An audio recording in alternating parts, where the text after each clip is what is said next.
امروز میخوایم یه نگاه دقیق تر بندازیم به یه قطعه کوچیک ولی فوق‌العاده مهم توی دنیای ابزار.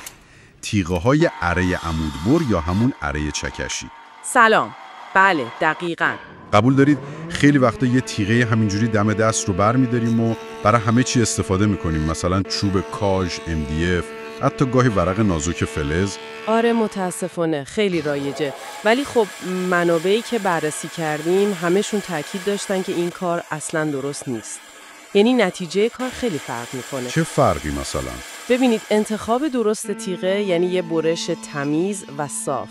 انتخاب غلط یا استفاده از تیغه کثیف خب یعنی لبه های پریده، پلیسه، کارکند پیش میره، تیغه داغ میکنه، فشار میاد بهش و حتی ممکنه بشکنه. اوه، پس فقط بحث تمیزی نیست، عمر خود تیغه و شاید دستگاه هم درگیره. دقیقاً، اصطکاک زیاد به همه چی فشار میاره. خب پس هدف امروز اینه که با کمک منابعی که داشتیم یه جورایی رمزگشایی کنیم این دنیای تیغه ها رو. جنسشون، شکل دندونه هاشون، کی به درد چی میخورن. آماده اید؟ حتماً. بزن بریم. خب از کجا شروع کنیم؟ به نظرم اول بریم سراغ جنس تیغه. این خیلی اساسیه. موافقم. جنس تیغه. خب چی داریم؟ چند دسته اصلی توی منابع بود. اولی HCS یا همون فولاد پرکربن. HCS. اینا چطورن؟ اینا انعطاف پذیرترن، قیمتشون هم معمولاً بهتره. بیشتر برای مواد نرم‌تر خوبن. یعنی چوبای نرم مثل کاژ، صنوبر، نئوپان، فیبر، اینجور چیزا. پلاستیک نرمم میشه. پس برای کارهای سبک و مواد نرم. بعدی چیه؟ بعدی CV یا کروم وانادیوم بود. یک کم از HCS مقاوم تره. مثلا تو منابع دیدم تیغه های شوماخر سری A برای چوب تا ضخامت حدود 6 سانت از این جنس بودن. آها، یه پله مقاوم تر. خب بعد میرسیم به HSS، فولاد تندبر. این دیگه جنس سخت و با کیفیتیه. جون میده برای برش فلزات، آلومینیوم، مس، برنج، این چیزا. پس HSS یعنی فلزات، یادم میمونه. بله، حالا میرسیم به یه چیز جالب. BIM یا بای متال. بای متال یعنی دو فلزی؟ دقیقاً. اینا خیلی هوشمندانن. بدنه انعطاف پذیره مثل HCS، ولی دندونه ها سختن مثل HSS. چه خوب. پس هم محکمه هم انعطاف داره. آره، برای همین خیلی همه کارن. از پس چوب سخت، لامینت، پلاستیکای سخت، حتی فلزات هم برمیان و چون انعطاف دارن اگه مثلا به یه میخ بخورن احتمال شکستنشون کمتره. عالیه. این بای متال ها به نظر خیلی کاربردی میان. خیلی. برای کارهای سنگین‌تر یا جاهایی که ریسک شکستن هست عالیان. و آخری هم HM یا کاربید تنگستن. HM این دیگه باید خیلی خفن باشه. آره، اینا دیگه آخر خط مقاومت و سختیان. برای مواد خیلی خیلی سخت یا سایشی. فکر کنید به فایبرگلاس، تخته سیمانی، فولاد ضد زنگ، حتی کاشی سرامیکی نحم یا صفحات کورین. کاشی و کورین با اره عمودبر با تیغه HM؟ بله، البته کاشی‌های خیلی سخت نه، ولی سرامیک‌های نرمتر رو میشه.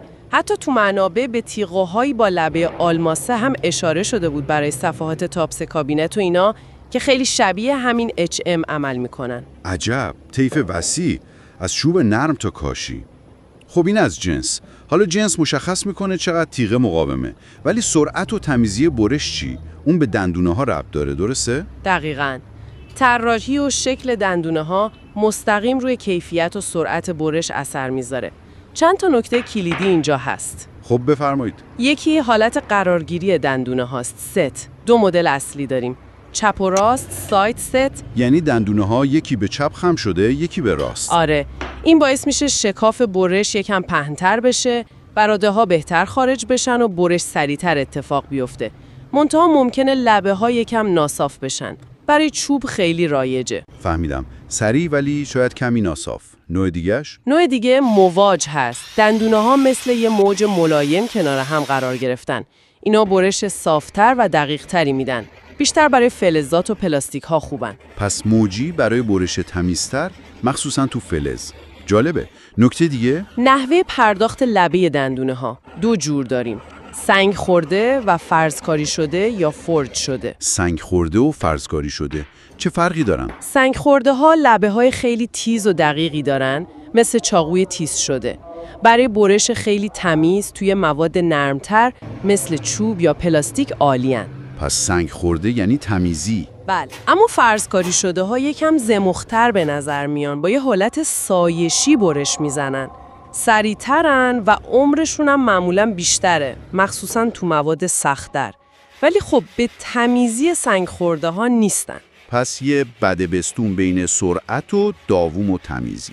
همینطوره. بعد میرسیم به اندازه دندونه. این ساده است. آره، اینو میدونم. درشت برای برش سریع و خشن، ریز برای برش کندتر ولی تمیزتر. دقیقاً. دندونه درشت کورس، مثلا برای الوار و چوبای ساختمونی. دندونه ریز فاین برای MDF، لامینت، پلکسیگلاس، فلزات نازک. خب، یه نکته خیلی مهم دیگه هم بود که توجهم رو جلب کرد. جهت دندونه ها یا برش معکوس. برش معکوس ریورست، این فوق‌العاده کاربردیه. ببینید بیشتر تیغه ها وقتی دارن میان بالا برش میزنن. درسته. این باعث میشه سطح روی کار لبه هاش بپره یا پولیسه بشه. حتما موقع برش لامینت یا ملامینه دیدید. آره، خیلی رو اعصابه. خب تیغه های برش معکوس دندونه هاشون برعکسه، یعنی موقع پایین رفتن برش میزنن. چه جالب. پس سطح روی تمیز میمونه. دقیقاً. اگه تمیزی سطح روی خیلی براتون مهمه، این تیغه ها ناجی شما هستن، مخصوصا برای کابینت سازی و کارهای دقیق با روکش. این نکته واقعا طلایی بود. مرسی.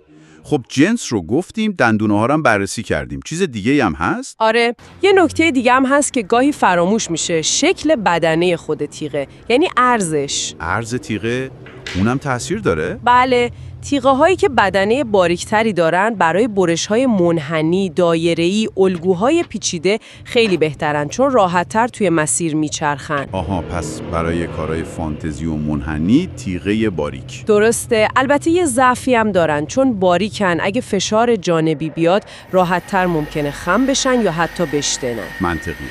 خب پس تیغه های پهن‌تر. تیغه هایی که بدنی پهن‌تری دارن خب مقاوم‌ترن، برای برش های صاف و مستقیم ایدئالن، چون کمتر خم میشن و کمک میکنن خط برش مستقیم تری داشته باشید. عالی شد. پس همه چی رو پوشش دادیم فکر کنم. بسیار خوب. پس اگه بخوایم یه جمع‌بندی سریع برای انتخاب درست تیغه بکنیم چی میشه؟ خب اول باید ببینیم چی رو میخوایم بریم. جنس ماده چیه؟ چوب نرم، چوب سخت، MDF، لامینات، فلز یا شاید فایبرگلاس و کاشی. قدم اول شناخت ماده. بعد ببینیم چه نوع برشی میخوایم. برش سریع و خشن میخوایم یا برش کند ولی خیلی تمیز؟ برش صاف و مستقیم میخوایم یا منحنی و دایره‌ای؟ قدم دوم هدف برش. دقیقاً. حالا با داشتن این دوتا اطلاعات میریم سراغ انتخاب.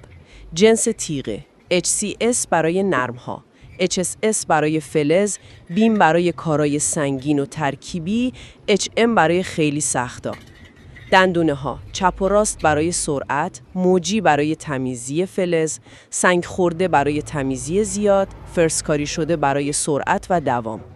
درشت برای سرعت، ریز برای تمیزی. و اگه سطح روی مهمه، برش معکوس. عرض بدنه: باریک برای منحنی، پهن برای مستقیم. چقدر کامل. مثلا برای برش یک کابینت MDF روکشدار که میخوایم روی کار تمیز باشه چی خوبه؟ خب MDF نسبتاً متراکمه. احتمالاً یه تیغه بیم خوبه که هم مقاوم باشه هم تمیز ببره. دندونه هاش ریز باشه و مهمتر از همه اگه میخوایم روکش لپر نشه، حتماً برش معکوس، ریورست. بدنه هم احتمالاً پهن بهتره اگه برش صاف داریم. فوق‌العاده است. بله، این دقت تو انتخاب واقعاً کیفیت کار رو میبره بالا. هم کار لذت بخشتر میشه، هم نتیجه حرفه‌ای تره، هم ابزارتون عمر بیشتری میکنه. خب امیدوارم این بررسی دقیق به شما کمک کرده باشه که از این به بعد با چشم بازتری تیغه اره عمود برتون رو انتخاب کنید. دیگه یه تیغه برای همه کار نه. قطعاً نه. و حالا یه سوال که کمی ذهنتون رو درگیر کنه. فرض کنید تیغه مناسب رو برای جنس کلی چوب انتخاب کردید، مثلا یه تیغه HCS برای چوب کاج. اما آیا تفاوت چگالی بین گره‌های چوب و قسمت‌های نرمترش یا تغییر جهت الیاف توی همون یه تیکه چوب میتونه روی تکنیک برش شما یا شاید حتی نیاز به تنظیم سرعت یا پاندول دستگاه اثر بذاره؟ این دیگه میشه وارد شدن به یه لایه عمیق‌تر از درک رابطه بین ابزار، ماده و تکنیک. روش فکر کنید. سوال خوبیه برای ادامه کار. تا بررسی دقیق بعدی همراه ما باشید.